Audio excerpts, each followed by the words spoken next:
광합성 문제풀이 시작하겠습니다. 2018년 수능 10번입니다.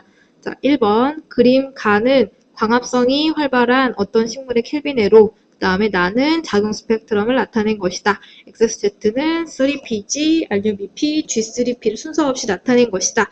자, 이 가에서 보면은 지금 Z에서 X로, X에서 Y로, Y에서 Z, 즉 X, Y, Z가 서로 이렇게 순환하는 이러한 회로의 모습을 보여주고 있는데요. 이때 X가 Y로 될 때 포도당이 합성되는 물질이 빠져나가고 있고 Y에서 Z로 될 때 CO2가 고정되고 있어요. 이 자료를 토대로 우리가 추측을 해보면 X는 이제 두 분자가 모여서 포도당 한 분자를 만들게 되는 G3P라는 것을 알 수가 있고 Y의 경우에는 지금 CO2를 고정시켜서 Z로 바뀌는 물질, 그래서 RUBP 리블로스 이산이라는 걸 알 수가 있고 Z는 따라서 RUBP와 CO2가 만나서 탄소가 3개인 3PG로 쪼개지는 물질이라는 것을 알 수가 있습니다. 나에서는 이제 빛의 파장별로 광합성 속도를 구분해 놨고요. 우리가 이 그래프에서 봤을 때 400에서 500 사이, 600에서 700 사이의 빛에서 광합성 속도가 빠르다라는 것을 알 수 있습니다. 자, 그럼 보기를 보겠습니다. 기억, 한 분자당 탄소 수분의 인산기수는 X가 Y보다 크다. 자, 이 문제에서 X는 G3P였고 Y는 RUBP였어요. G3P와 RUBP. G3P의 탄소수는 3개고 RUBP의 탄소수는 5개입니다. 그리고 인산기수는 G3P. P가 3번 탄소에 하나 있다는 거고 RUBP는 BP, 인산기가 2개 있다는 거기 때문에 3분의 1과 5분의 1을 비교하면 5분의 2가 더 크다는 걸 알 수가 있어서 이 문장은 틀린 문장이 되겠습니다. 과정 기억에서 사용되는 ATP와 NADPH의 분자수는 1이다 라고 했어요. 과정 기억은 3PG가 G3P로 바뀌는 과정이 이게 3PG의 환원 단계, 기억 과정이 되는데요. 이 과정에서 투입되는 ATP와 NADP 분자수는 3PG의 숫자만큼 되기 때문에 서로 같은 양이 투입된다라고 할 수 있다. 그래서 1이 맞습니다. 하지만 전체 과정으로 비교해 본다면 ATP와 NADP 중에 ATP가 더 많은 양이 투입된다라는 것을 알고 있어야 되겠죠.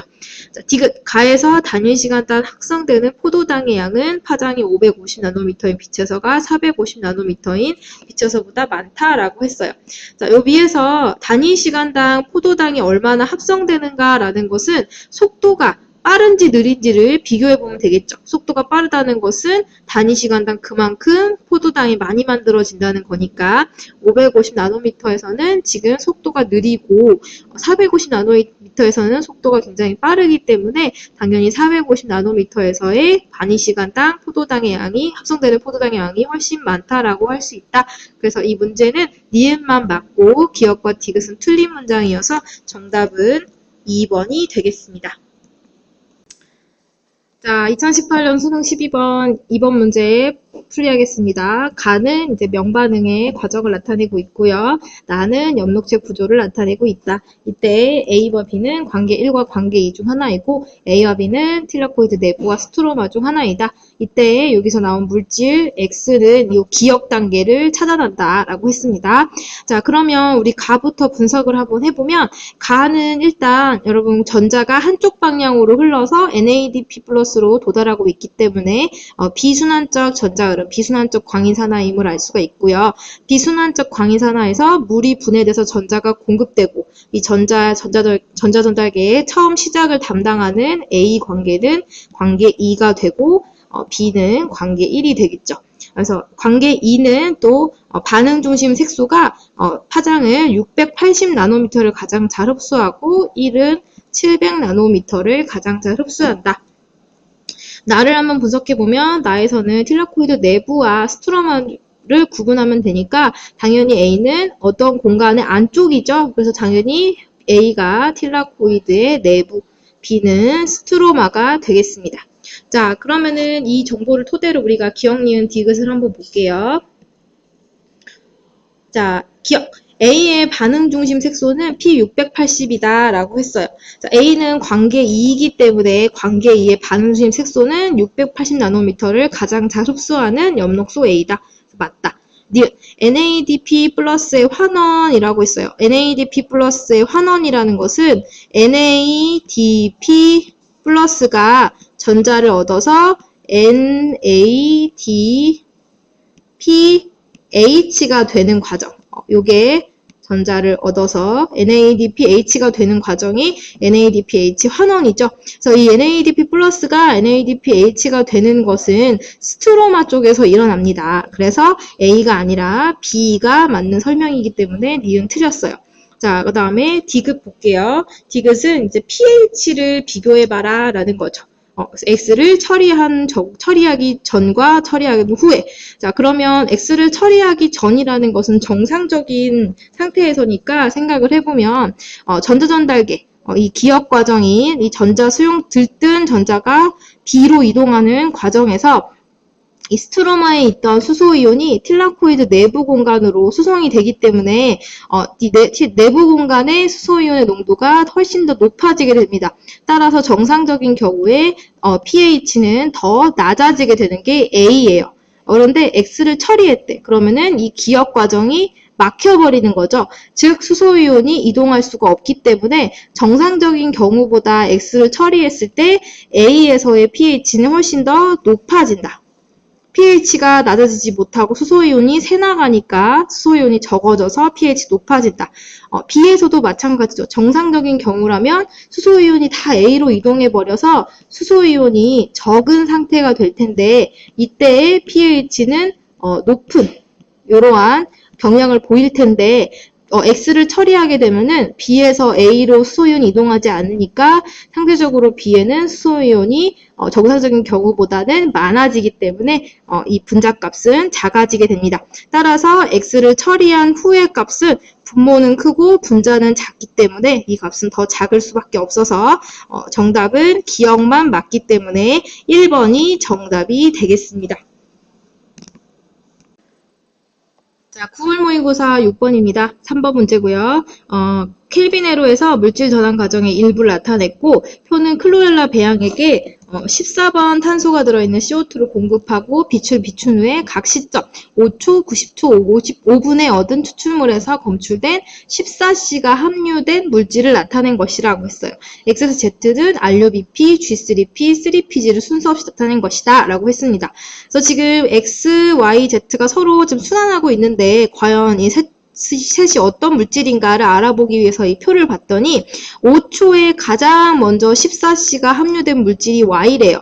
그렇다면 Y는 이 14C가 들어있는 탄소가 가장 먼저 들어가서 만들어진 게 Y라는 소리가 되겠죠. 즉 Y는 가장 먼저 켈빈에로에서 CO2 고정으로 만들어지는 물질인 3PG라는 것을 알 수가 있습니다. 그러면 이 3PG는 Z로 변하게 되는데 이 Z는 따라서 3PG의 환원 단계를 거쳐 G3P가 된다는 걸 알 수가 있고요. 따라서 마지막으로 X는 이 G3P에서 한 분자가 빠져나가고 나머지는 RUBP로 바뀌기 때문에 X는 RUBP가 되겠습니다. 자, 그러면 이것을 토대로 한번 풀어볼게요. 선생님 목소리 들어갔다. 네. 네, 가져오세요. 자, 그러면 보기를 보도록 하겠습니다. 기억. 한 분자당 탄소수는 Y와 Z가 같다라고 했어요. Y는 3PG고 Z는 G3P인데 3PG와 G3P 간의 전환 과정에서 탄소가 더 첨가되거나 빠지는 반응이 없죠. 따라서 탄소수는 3개로 같다. 니은.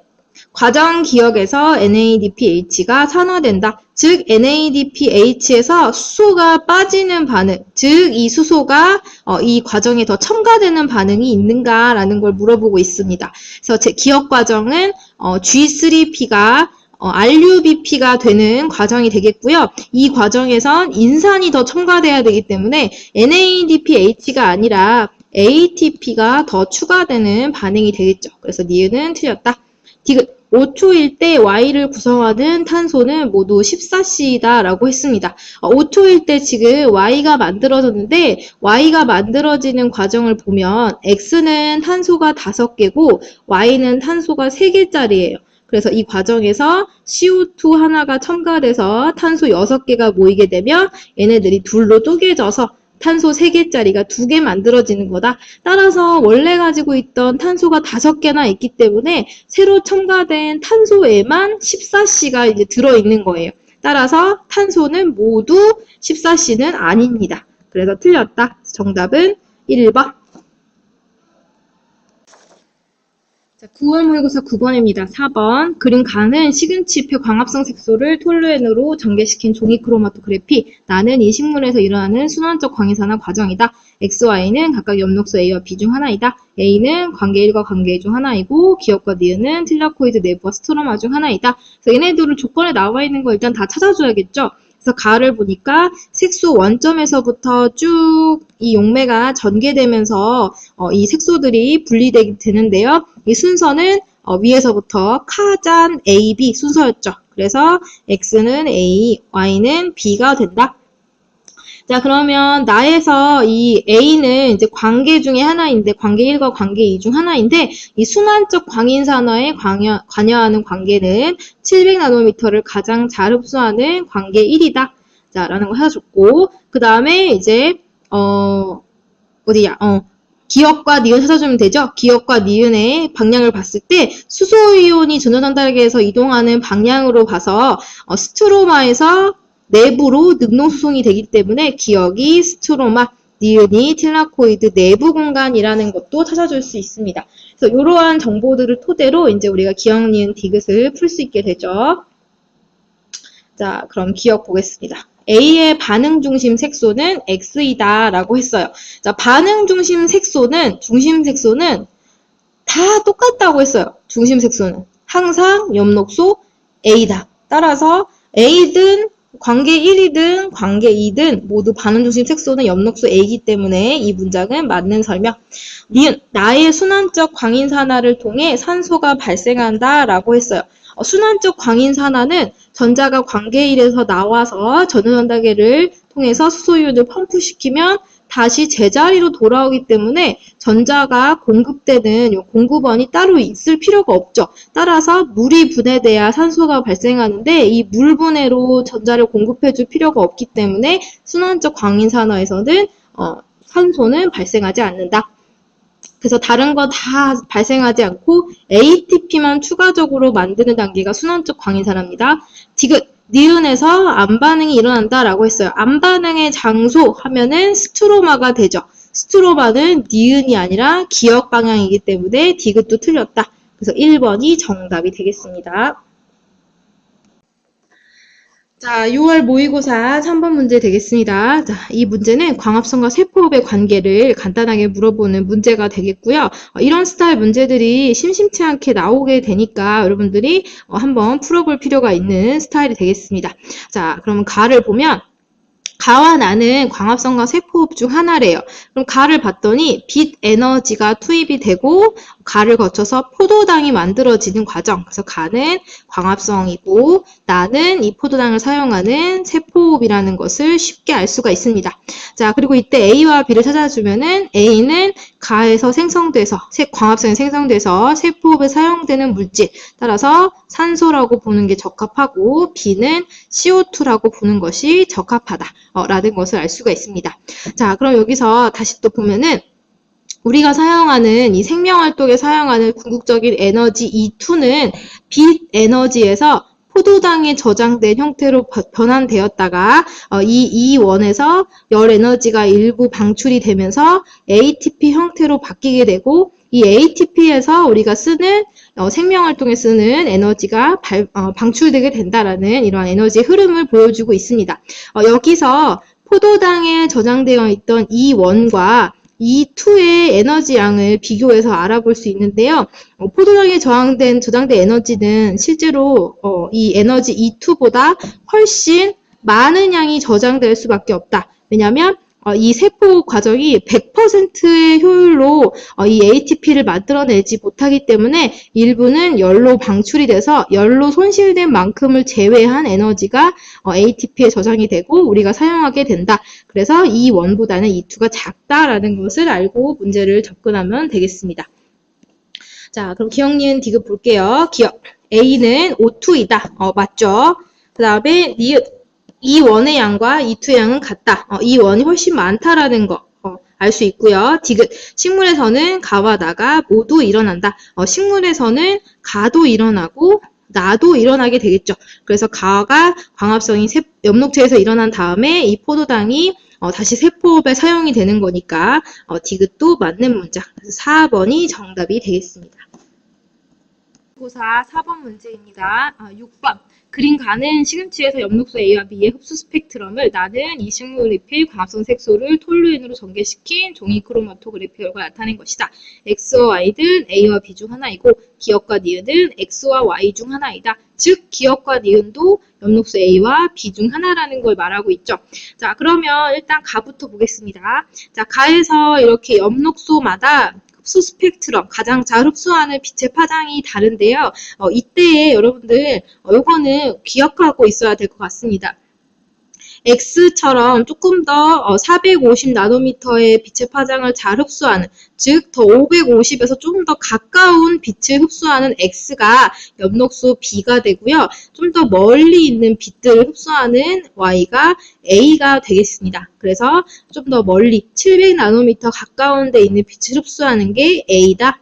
그리고 더 가까운 빛, 650에 가까운 빛을 흡수하는 빛, 더 550을 기준으로 했을 때 더 가깝게 분포하는 흡수 스펙트럼의 요 파장이 더 B의 엽록소 B의 이런 스펙트럼이 되겠습니다.